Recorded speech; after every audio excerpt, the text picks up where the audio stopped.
Hard worker, उसने party को नहीं छोड़ा है। जब भागना शुरू हुआ तो एक दूसरे को देख के सब भागने लगे। मैं ये देख रहा हूं कि वो और मैं मिल के पंजाब को उठाएंगे, सर पे बिठाएंगे। ये ख्वाबे खरगोश में हैं और बिल्कुल गफलत में हैं। खान अब आएगा तो एहतसाब करेगा। तो वजारतें थी, अमारतें थी, गवर्नरियां थी, फेडरल मिनिस्ट्रियां थी, कि पूरे पाकिस्तान में जो है लोगों को अंडरग्राउंड जाना पड़ा। बहुत सारे लोगों ने पीटीआई छोड़ दी। इसलिए जरूरी है कि पाकिस्तान तहरीक इंसाफ इन लेसन से सबक सीखे, और इसके लिए हम जो वर्कर है ना, डाई हार्ड वर्कर, उसने पार्टी को नहीं छोड़ा है। ठीक है, उनकी कदर होनी चाहिए। हमारे पास ऑर्गेनाइजेशनली और कॉन्स्टिट्यूशन में ऐसा एपरेटस होना चाहिए कि जहां पे दोबारा भी ऐसी उफ्ताद पड़े पाकिस्तान, खुदा न खास्ता, पाकिस्तान पे पड़े या पीटीआई पे पड़े, ठीक है, तो हमारे पास इस तरह की क़यादत हो। अगर एक की क़यादत जो है वो डर की वजह से या अपने बिजनेस इंटरेस्ट को डिफेंड करने की वजह से गायब होती है या छोड़ जाती है, आपके पास अल्टरनेट होना चाहिए। पंजाब में नहीं था हमारे पास, अब पंजाब में हम फिलिंग द ब्लैंक्स कर रहे हैं। इसी तरह केपी में जो है वो जब भागना शुरू हुआ तो एक दूसरे को देख के सब भागने लगे। ठीक है, ये मैंने देखा। सही बात है, बिल्कुल सही बात है। लेकिन जब वापस आना शुरू हुआ तो एक दूसरे को देख के सबने हिम्मत पकड़ी। सही बात है। तो लिहाजा हमें इस तरह साइकोलॉजिकली, नफ्सियाती तौर पे लोगों की साइकी को मद्देनजर रखती हुई हमें इस एपरेटस को रीडिजाइन करना। आप पंजाब में किसको देख रहे हैं, कौन मोबिलाइज कर पाएगा पार्टी को? खैबर पख्तूनख्वा में तो माशाल्लाह आपने तो झंडे गाड़ दिए हैं। पंजाब में आप किसको देख रहे हैं, क्योंकि पंजाब अभी भी खामोश बैठा है? मैं ये देख रहा हूं, पंजाब में जो हमारा नया सदर बना है अमादादर, बड़ा डायनामिक आदमी है। मैं बड़ा खुश हूं उनसे, और बड़ी उसने मतलब मेरी हौसला अफजाई की है, और उनसे मेरी बड़ी तवक्कुआत हैं। ठीक है, मैं ये देख रहा हूं कि वो और मैं मिल के पंजाब को उठाएंगे। ओके, आपने अभी गुज़िश्ता सवाल में सबक की बात की, लेसन लर्न करने की बात की आपने।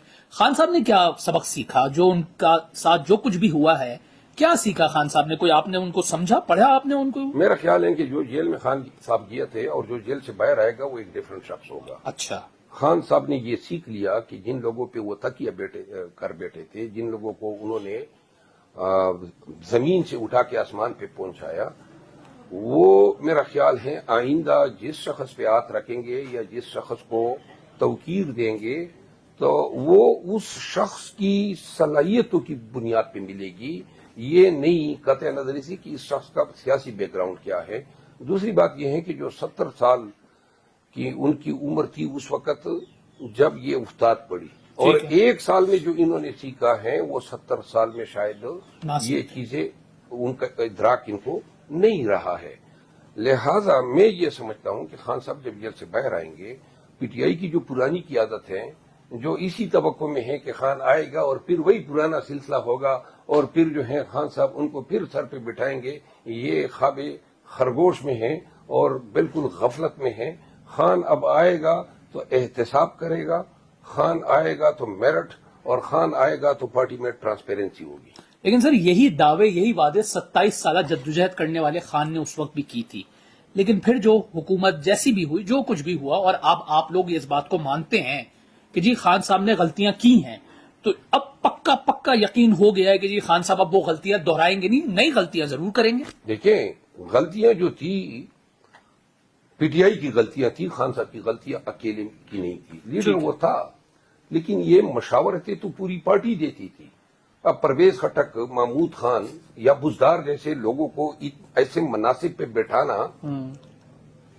इसका खमियाजा पूरी पार्टी ने भुगता है ना। ठीक है, जो मार पड़ी है वो तो वर्कर को पड़ी है। सही बात है। जो एफआईआर हुई हैं, जो तकालीफ हुई हैं, तो लिहाजा आइंदा के लिए ऐसे महमूद खानों और परवेज खटकों और बुजदारों का रास्ता रोकने के लिए जरूरी है कि दोबारा ऐसे लोग पार्टी में पैदा ही ना हो। ठीक है, कि जो अपने खानदान से 6-6, 7-7 सीटें लाते हैं। सही बात है। अभी मरवत साहब, अभी बेसिकली तो मैं ये समझता हूं कि आप ब्लू आइड बॉय हैं खान साहब के, लेकिन जाहिर है आपसे जलने वाला। सब ये बताइए कि मुल्क की तहरीक इंसाफ की अल्लाह ताला खान साहब को जिंदगी दे, लेकिन जाहिर है एक निजाम है अल्लाह ताला का, कौन कयादत करेगा, कौन संभालेगा इस पार्टी को? मेरा ख्याल है कि खान साहब को अल्लाह ने बसीरत दी है, और اللہ ان کو زندگی دیں، لیکن یہ اب تحریک انصاف ایک ادارہ بن چکا ہے، یہ ایک انسٹیٹیوشن ہے پاکستان کا، اور پاکستان میں خدمات انجام دینے کے لیے ضرورت ہے کہ اس کو فردر انسٹیٹیوشنلائز کیا جائے۔ خان صاحب نے بیرسٹر گوہر کا نام ریکمینڈ کر کے یہ ثابت کیا کہ وہ جو کہتے آئے تھے کہ میں موروثی سیاست کا قائل نہیں ہوں، باقی تمام پارٹیوں کی تاریخ دیکھ لیں، تو لہذا یہ خان صاحب کی ثوابدید میں ہیں، ان کو ضرور میں یہ ریکمینڈ کروں گا کہ ہمارے آئین میں اس طرح کی چیزیں ہم لے آئیں تاکہ کوئی نہ بھی ہو تو تب بھی جو ہیں تحریک انصاف جو ہیں وہ ایک ادارے کے طور پہ، ایک سیاسی پارٹی کے طور پہ پاکستان میں اپنے آپ کو اس کو دبام بخشا جا سکے، اور اس کا جواب خان صاحب سے زیادہ بہتر کوئی نہیں دے سکتا۔ لیکن سر کچھ لوگ ایسے ہیں جو کہ پارٹی سے بڑے عرصے سے وابستہ ہیں، شاہ محمود قریشی صاحب ہیں، بیرسٹر گوہر تو ابھی آئے 2020 میں غالباً وہ آئے ہیں اس پارٹی میں، تو بہت سے ایسے لوگ ہیں جنہوں نے بڑی قربانیاں دی ہیں، بڑی ماریں کھائی ہیں، کیا ان کا حق نہیں بنتا؟ آج کل سوشل میڈیا پہ کل سے وہ بھی بڑا وائرل ہو رہا ہے کہ نورین رو رہی ہے، تو سر ایسے بھی تو لوگ ہیں نا جن کو بھی تو خان صاحب کو یہ مسکنسپشن ہے، ٹھیک ہے، یہ غلط فہمی ہے کہ مارے کھائی ہیں اور قربانیاں دی ہیں۔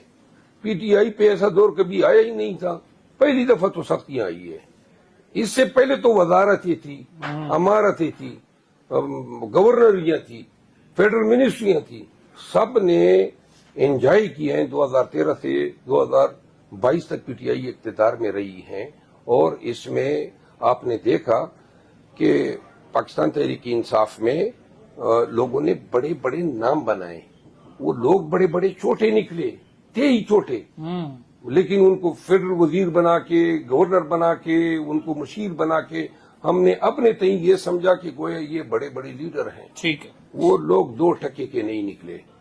آپ نے بات کی پی ٹی آئی کی ایک آرگنائزیشن بن گئی ہے، ابھی آپ نے کہا ایک بڑا ادارہ سا آپ نے بن گیا، لیکن سر ابھی یہ جو آفتاب پڑی ہے پی ٹی آئی کے اوپر، تو ایسا لگ رہا ہے کہ ادارہ تو بالکل دھڑام سے نیچے آگے گر گیا۔ اگر آپ کنونشنز نہ کرتے تو سیاسی طور پہ تو پی ٹی آئی آؤٹ تھی۔ آپ کی یہ بات بالکل درست ہے، یہ سوچا ہی نہیں گیا تھا کہ کوئی ایسا بھی وقت آ سکتا ہے جہاں پہ پی ٹی آئی کو اپنی سروائیول کے لیے جنگ کرنی پڑے گی، اور آج کل کے حالات نے ہمیں ایک سبق سکھایا ہے، اور وہ سبق یہ ہے کہ ہر پارٹی کے پاس پلان اے اور پلان بی ہر وقت ہونا چاہیے، ٹھیک ہے۔ اسی طرح قیادت اے اور قیادت بی ہونی چاہیے۔ یہ جو افتاد پڑی ہیں اس نے بالکل، آپ کی بات صحیح ہے، پوری پاکستان تحریک انصاف کو لٹرلی ڈسمینٹل کر دیا تھا، سب کو جان بچانے کی پڑ گئی تھی، سب لوگ جو ہیں اپنے آپ کو پی ٹی آئی سے ڈسٹینس کرنے لگے، اور اس کا نتیجہ یہ نکلا کہ پورے پاکستان میں جو ہیں لوگوں کو انڈر گراؤنڈ جانا پڑا، بہت سارے لوگوں نے پی ٹی آئی چھوڑ دی۔ اس لیے ضروری ہے کہ پاکستان تحریک انصاف ان لیسن سے سبق سیکھے، اور اس کے لیے